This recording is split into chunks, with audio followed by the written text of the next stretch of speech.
मुख्यमंत्री हेमंत सोरेन ने डोम्बारी बोरू गोलीकांड में शहीद हुए वीरों को दी श्रद्धांजलि।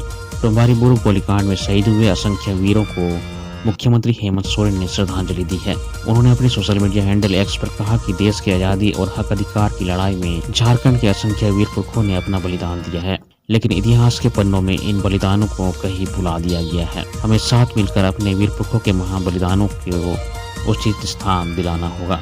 डोम्बारी बोरू गोलीकांड की घटना ऐसी ही एक विभत्स घटना है, जहां झारखंड की अस्मिता, हक, अधिकार और जंगल जमीन की रक्षा के लिए अंग्रेजों से लोहा लेते हुए हमारे असंख्य वीर पुरुषों ने बलिदान दिया था।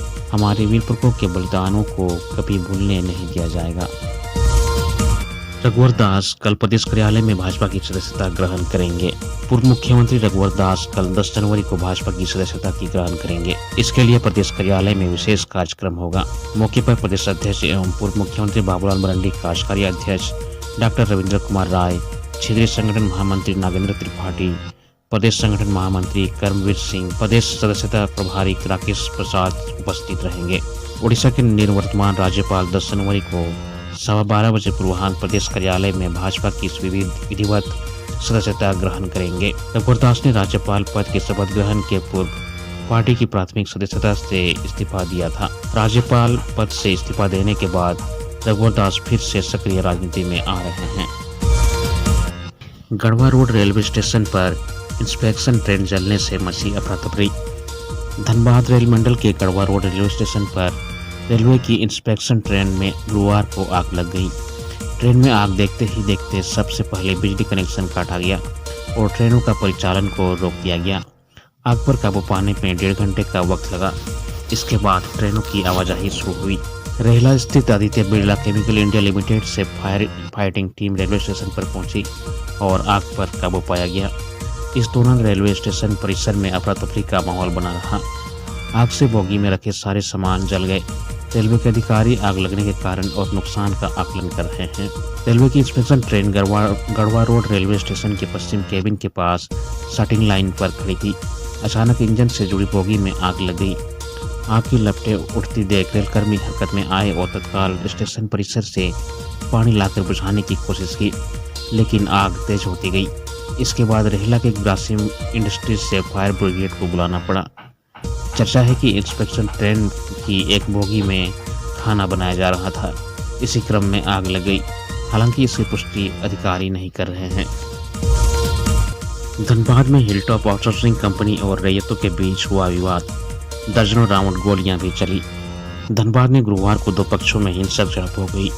इस दौरान दर्जनों राउंड गोली चली और बमबाजी भी की गई। इस घटना में एक ग्रामीण और बागमोरा एसडीपीओ पुरुषोत्तम कुमार सिंह जख्मी हो गए। उन्हें अस्पताल में भर्ती कराया गया है। घटना मधुबन थाना क्षेत्र में हिलटॉप कंपनी परिसर की है। बीसीसीएल गोविंदपुर एरिया 3 के अंतर्गत हिलटॉप आउटसोर्सिंग कंपनी का परिसर हिंसक झड़प का गवाह बना। कंपनी द्वारा बाउंड्री वॉल का काम शुरू करने पर रैयतों ने विरोध जताया, जिसके बाद हालात बिगड़ गए। रैयतों और अवैध कोयला खनन करने वालों के बीच झड़प हो गई। दोनों पक्षों ने दर्जनों राउंड गोलियां और बम चलाए। ग्रामीणों ने दूसरे पक्ष की 15 से ज्यादा बाइक को आग के हवाले कर दिया। घटना के बाद क्षेत्र की स्थिति तनावपूर्ण बनी हुई है। कुछ दिनों पहले गिरिडीह सांसद सीपी चौधरी ने कंपनी प्रबंधन के साथ बातचीत के दौरान स्पष्ट किया था कि रैयतों की मांग पूरी किए बिना काम शुरू न किया जाए। इसके बावजूद आज कंपनी ने काम शुरू कर दिया, जिससे रैयत भड़क उठे और विरोध तेज होता गया। इधर घटना की सूचना मिलते ही पुलिस और प्रशासनिक अधिकारी मौके पर पहुंचे। रैयतों का कहना है कि आज बाउंड्री वॉल किया जा रहा था ताकि अवैध कोयला खनन आराम से किया जा सके। हम सभी लोगों ने मना किया तो वहां के रंगदारों द्वारा ग्रामीणों पर गोली और बम चलाया गया। इस दौरान सुभाष सिंह के सिर पर चोट आई और पैर में गोली लग गई। उसे धनबाद के निजी नर्सिंग अस्पताल में भर्ती कराया गया है। घायल सुभाष सिंह ने बताया कि बीसीसीएल और जीएम को कई बार अवैध खनन को लेकर पत्राचार भी किया गया है, लेकिन उन सभी पत्राचारों पर कोई एक्शन नहीं लिया गया। आज अवैध खनन करने वालों द्वारा हम सभी ग्रामीणों पर गोली और बम चलाया गया है, जिससे पैर में गोली लगी है। मैया सम्मान योजना के पैसे नहीं मिलने से नाराज महिलाओं ने दी आंदोलन की चेतावनी। धनबाद में मैया सम्मान योजना के पैसे नहीं मिलने से नाराज महिलाओं ने सरकार के खिलाफ आंदोलन की धमकी दी है। महिलाओं ने कहा है कि प्रखंड और अंचल कार्यालय के चक्कर लगाकर थक गए, आज तक एक भी किस्त नहीं मिली। महिलाओं ने कहा कि वोट लेने के समय वोट ले लिया, लेकिन अब मैयत सम्मान के पैसे नहीं दे रहे हैं। महिलाओं ने चेतावनी दी है कि अगर मैयत सम्मान नहीं मिला तो बाघमारा प्रखंड कार्यालय पर आंदोलन करेंगे। महिलाओं ने कहा कि मैयत सम्मान योजना का लाभ लेने के लिए महीनों से प्रखंड और अंचल कार्यालय के चक्कर लगा रही हैं। बाघमारा प्रखंड की अलग अलग पंचायतों एवं वार्डों की दर्जनों महिलाएं आती है और कार्यालय से निराश होकर लौट जाती हैं। इनका कहना है कि सरकार ने महिलाओं के अकाउंट में 5 किस्तें भेज दी है। उनके अकाउंट में अब तक एक भी किस्त के पैसे नहीं आए हैं। नाराज महिलाओं ने व्यवस्था पर सवाल उठाने शुरू कर दिए हैं। महिलाओं ने कहा कि मुख्यमंत्री ने 6 जनवरी को महिलाओं के खाते में 2500 रुपये ट्रांसफर कर दिए। उन महिलाओं के खाते में 15 फरवरी को फिर से 2500 रुपये आएंगे, लेकिन हमारे खाते में अब तक एक भी किस्त नहीं आई है। इन महिलाओं ने दावा किया कि उन्होंने ऑफलाइन और ऑनलाइन दोनों तरीके से मैयत सम्मान योजना का लाभ लेने के लिए फॉर्म भरा है। आंगनबाड़ी में भी सभी कागजात जमा किए थे। साइबर कैफे में भी सभी कागजात को ऑनलाइन अपलोड करवाया था। इसके बावजूद योजना का लाभ अब तक नहीं मिला है। महिलाओं ने कहा कि प्रखंड विकास पदाधिकारी और अंचल अधिकारी से उन्होंने लिखित शिकायत की है। अधिकारियों ने आश्वासन दिया है कि उनकी बातों को रांची तक पहुंचाया जाएगा। उनके आवेदन पर जल्द कार्रवाई होगी और उनको भी योजना का लाभ मिले, इसकी व्यवस्था करेंगे। महिलाओं ने कहा कि अगर जल्द ही इस योजना का लाभ नहीं मिला तो वे बाघमारा प्रखंड अंचल कार्यालय में धरना पर बैठ जाएंगी। बाबाधाम में ऑनलाइन पूजा के नाम पर करोड़ों की ठगी। बाबा बैद्यनाथ मंदिर में ऑनलाइन पूजा के नाम पर फर्जी वेबसाइट बाबाधाम ऑनलाइन पूजा सर्विसेज बनाकर देश विदेश के हजारों श्रद्धालुओं से करोड़ों रुपये की ठगी का मामला सामने आया है। शिकायत मिलने के बाद पुलिस मामले की जांच में जुट गई है। पुलिस ने वेबसाइट संचालक से पूछताछ की। मामले का खुलासा तब हुआ जब इस वेबसाइट के माध्यम से बुकिंग कराकर यात्री बाबा मंदिर पहुंचे। हैदराबाद से 5 यात्री बाबा मंदिर आए और ऑनलाइन साइट में दिए गए मोबाइल नंबर पर संपर्क साधा। संपर्क नहीं होने पर सभी यात्री मंदिर कंट्रोल रूम में गए और बुकिंग के बारे में जानकारी दी गई। यात्रियों की ओर से दी गई जानकारी के बाद वहां मौजूद सभी लोग चौंक गए। मालूम हो कि बाबा मंदिर व पटना धर्म रक्षणी सभा की ओर से भी इस तरह की कोई व्यवस्था यहाँ नहीं है। शिकायत के बाद जब रजिस्टर्ड नंबर कंट्रोल रूम में बैठे अधिकारियों ने वेबसाइट संचालक को फोन लगाया तो संपर्क हो गया। इसके बाद मंदिर कंट्रोल रूम में उसे बुलाया गया। वेबसाइट का संचालक जसेडी के अमरपुर मोहल्ले का रहने वाला है। उसने सारी बातों की जानकारी मंदिर प्रभारी को दी। इसके बाद उस व्यक्ति को दोबारा बुलाए जाने के बाद भेज दिया गया। इस संबंध में मंदिर प्रभारी सह एसडीएम रवि कुमार ने कहा कि मामला गंभीर है, प्राथमिकी कराई जाएगी, मामले की जांच भी की जा रही है। कृषि मंत्री शिल्पी नेहा तिर्की ने सब्जियों व महुआ का एमएसपी तय करने के लिए अधिकारियों को दिया निर्देश। कृषि मंत्री शिल्पी नेहा तिर्की ने अधिकारियों को सब्जियों और महुआ का न्यूनतम समर्थन मूल्य तय करने की प्रक्रिया पूरी करने का निर्देश दिया है। बुधवार को नेपाल हाउस में मंत्री ने विभागीय कार्यों की समीक्षा की। उन्होंने कहा कि महुआ वन उपज है, इसका समर्थन मूल्य तय होना चाहिए। उन्होंने जनसेवकों की कार्य प्रणाली पर नाराजगी जताते हुए कहा कि जनसेवक कृषि विभाग के कर्मी हैं, लेकिन प्रखंडों में मूल विभाग का काम छोड़ दूसरे राज्यों में लगे हैं। इनका राज्य स्तरीय सम्मेलन बुलाकर कार्यों की जिम्मेदारी के बारे में बताया जाए। समीक्षा में यह बात सामने आई कि जरूरतमंद लाभुकों तक कृषि पशुपालन एवं सहकारिता विभाग की योजना नहीं पहुंच पा रही है। कुछ खास किसानों को ही विभाग के एक मंत्री से ज्यादा योजना मिल रही है। कृषि मंत्री ने कहा कि मांडर और चान्हो में सिंचाई से संबंधित एक भी आवेदन नहीं मिला है। मंत्री ने बताया कि 18 जनवरी को चान्हो में कृषि मेला लगेगा। बैठक में गोपाल जी तिवारी, किरण कुमार पासी, फैज अहमद, कुमार ताराचंद, एचएन द्विवेदी, अशोक सम्राट व विकास कुमार भी मौजूद थे। हजारीबाग में बैंक जा रही महिला का पर्स काट कर 2 लाख की चोरी। हजारीबाग के मुफस्सिल थाना क्षेत्र के चानो 4 लेन ओवरब्रिज के समीप मंगलवार को ऑटो में सवार एक महिला का पर्स काट कर चोरों ने 2 लाख रुपए की चोरी कर ली। इस संबंध में भुक्तभोगी महिला चानू की सरोज देवी ने मुफस्सिल थाने में आवेदन दिया है। इसके अनुसार भुक्तभोगी महिला डिस्ट्रिक्ट बोर्ड चौक स्थित बैंक ऑफ इंडिया में 2 लाख रुपए जमा करने के लिए घर से निकली थी। वह ऑटो से बैंक ऑफ इंडिया जा रही थी। इसी दौरान हरनगंज में 2 महिलाएं एक बच्चा के साथ ऑटो में सवार हुई। कुछ दूर पहुंचने के बाद दोनों महिला ऑटो से उतर गई। भुक्तभोगी महिला जब बैंक पहुंची तो उसने अपना पर्स देखा तो उसका पर्स कटा हुआ था और उसमें रखे रुपये सब गायब थे। भुक्तभोगी महिला बैंक ऑफ इंडिया के समीप रोने लगी। भुक्तभोगी महिला के अनुसार ऑटो में बैठी दोनों महिलाओं ने उसका पर्स काट कर रुपये की चोरी की है। देवघर में नगर निगम ने जरूरतमंदों के बीच बांटे कंबल। देवघर में शीतलहर का प्रकोप बढ़ते ही नगर निगम की ओर से जरूरतमंदों के बीच रात्रि में कंबल का वितरण किया गया। इस अवसर पर नगर आयुक्त रोहित सिन्हा अपनी टीम के साथ निकले। शहरी क्षेत्र स्थित सार्वजनिक स्थलों पर गए, वहां ठंड में ठिठुरती महिला पुरुषों को कंबल दिए।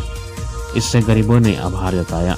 इस संबंध में नगर आयुक्त रोहित सिन्हा ने बताया कि नगर निगम की ओर से गरीब लोगों को ठंड से बचाव के लिए कई उपाय किए गए हैं। इसमें देवघर में महिला और जसीडी में पुरुषों के लिए ट्रेन बसेरा तैयार किए गए हैं। दोनों जगह ठंड से बचाव के लिए सभी जरूरी सुविधाएं मौजूद हैं। दोनों जगह निःशुल्क सेवा उपलब्ध है। राहगीरों के लिए निगम क्षेत्र के 51 जगहों में अलाव की व्यवस्था की गई है। अब असहाय लोगों के लिए निःशुल्क कंबल वितरण किया जा रहा है। पूरे अभियान में सहायक नगर आयुक्त गौरव कुमार, सिटी मैनेजर सतीश कुमार दास मौजूद थे। पाकुड़ जिले में फर्जी दस्तावेजों से जेएनबी में 10 छात्रों का नामांकन। पाकुड़ जिले के हिरनपुर प्रखंड के बागसिस्सा गांव में स्थित जवाहर नवोदय विद्यालय में फर्जीवाड़े का सनसनीखेज मामला सामने आया है। विद्यालय में कक्षा 6 के नामांकन में 10 छात्रों के कागजात के फर्जी पाए गए हैं। जुलाई अगस्त 2024 में हुए नामांकन के बाद तब मामला सामने आया जब छात्र आनंद कुमार की तबीयत खराब होने पर उसे घर भेजने की तैयारी की गई।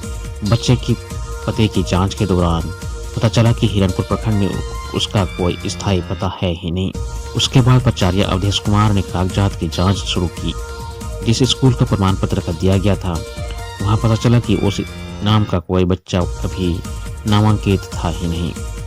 इस खुलासे के बाद जब इन छात्रों के कागजात खंगाले गए तो पता चला कि 10 बच्चों ने फर्जी प्रमाण पत्र, आधार कार्ड, जाति प्रमाण पत्र और निवासी प्रमाण पत्र के सहारे विद्यालय में प्रवेश लिया था। यहाँ तक कि जिला शिक्षा पदाधिकारी के हस्ताक्षर भी फर्जी पाए गए। एचएमवीपी वायरस की जांच के लिए रिम्स ने 50 किट मंगाए। एचएमवीपी वायरस की जांच के लिए रिम्स ने 50 किट मंगाए हैं। वहीं 500 किट मंगाने की तैयारी चल रही है। इस पर बुधवार को प्रस्ताव तैयार किया गया। वहीं आईसीएमआर से भी जांच किट उपलब्ध कराने का आग्रह किया गया है। इधर 50 जांच किट रांची के रिम्स के माइक्रोबायोलॉजी विभाग को उपलब्ध हो गया है। वहीं रिम्स के आइसोलेशन वार्ड में एचएमवीपी के 6 बेड अलग से आरक्षित कर दिया गया है। यहाँ फिलहाल अन्य संक्रमण वाले मरीजों की भर्ती नहीं दिया जा रहा। आईसीएमआर की गाइडलाइन के हिसाब से तैयारी की गई है। वहीं मेडिसिन विभाग के डॉक्टरों को ओपीडी में आने वाले मरीजों को इस नए वायरस के बारे में जानकारी देने और जागरूक करने को कहा गया है। रिम्स निदेशक डॉक्टर राजकुमार ने बताया कि एचएमवीपी वायरस ज़्यादा खतरनाक नहीं है, एहतियातन यह तैयारी कर ली गई है। रिम्स प्रबंधन का कहना है कि एचएमवीपी वायरस से अगर स्थिति खराब होती है तो न्यूरो सर्जरी के अतिरिक्त वार्ड को रिजर्व रखा गया है। यहाँ 35 बेड हैं और जीवन रक्षक सभी प्रकार की सुविधाएं उपलब्ध हैं। आईसीएमआर की सभी गाइडलाइन का आसानी से पालन किया जा सकता है। स्वास्थ्य विभाग एचएमवीपी वायरस से बचाव को लेकर लगातार लोगों को जागरूक कर रहा है। आईसीएमआर की गाइडलाइन को ध्यान में रखते हुए सभी सिविल सर्जन की ओर से दिशा निर्देश जारी किए जा रहे हैं। फिलहाल इस वायरस का टीका उपलब्ध नहीं है। स्वास्थ्य विभाग के मुताबिक इस बीमारी का इलाज लक्षणात्मक और कोरोना वायरस की तरह बचाव ही इसका इलाज है।